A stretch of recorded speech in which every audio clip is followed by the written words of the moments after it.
এটা মাথায় রাখেন। দুনিয়ার মধ্যে তো আল্লাহ তাআলা আপনাকে মানে লাঞ্ছিত করবেন, আখিরাতে তো আছে।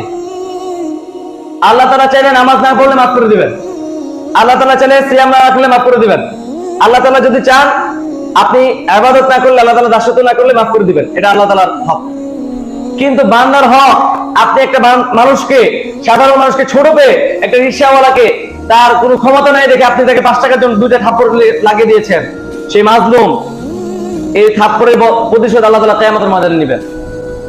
আপনি একজনের জমি দখল করে আপনার গায়ের জোরে আপনি আরেকজনের কাছ থেকে জোর করে নিয়ে নিয়েছেন, এই জমি দুনিয়ার মধ্যে ক্ষণস্থায়ী, আপনার জন্য হয়তো একটা সুখের কারণ হতে পারে, কিন্তু আখিরাতের ময়দানে আপনাকে সারাটা জীবন শেষ পর্যন্ত আপনাকে দাও দাও করে আগুনের ময়দানে পড়তে হবে। এবং আপনাকে ময়দানে হাসর, আপনি কি জমি নিয়ে উঠবেন?